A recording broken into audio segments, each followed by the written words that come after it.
dans le cursus de formation qu'on vous propose sur l'industrie 4.0, on regardera très concrètement quel est l'impact du 4.0 sur le schéma industriel, quel est son impact sur le modèle d'affaires de l'entreprise et aussi sur l'organisation du travail. Parce que notre objectif, c'est que ceux qui assisteront à cette formation, qu'ils soient chefs d'entreprise, qu'ils soient commerciaux, qu'ils soient en charge du business développement, qu'ils soient aussi des chercheurs, eh bien, ils puissent sortir de cette formation avec des éléments actionnables, des actions très très concrètes à mettre en œuvre.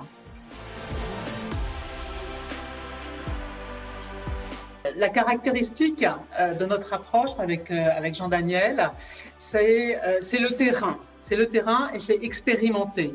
Et quand dans les années 2012-2013, on a commencé à entendre parler d'industrie 4.0, eh bien, on a voulu en savoir plus parce que ce thème, on voit bien combien il est quand même difficile à cerner. Et donc, on a pris notre bâton de pèlerin et on est parti en Allemagne. Et on a mené une 60aine d'interviews auprès de ministères, auprès de chefs d'entreprise, auprès de chercheurs et de syndicalistes aussi pour leur dire « Racontez-nous, c'est quoi l'industrie 4.0 »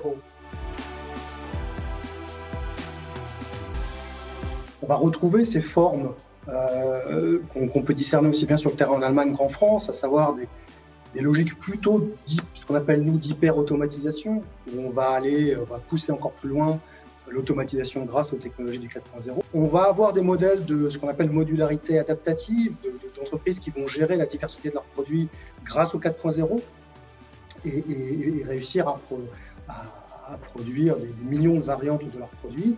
Et puis on a, je dirais, le Graal du 4.0 qui est la série unitaire, où là, effectivement, à part quelques démonstrateurs qui ont été spécialement conçus pour ça, aujourd'hui, ça reste quand même de l'ordre de l'utopie. Une des convictions que l'on défend, c'est aussi que le 4.0, c'est une autre manière de faire du business.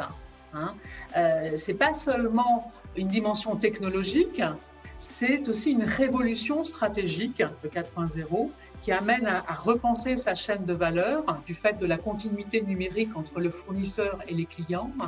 Mais c'est aussi une révolution qui amène à réfléchir sur son leadership.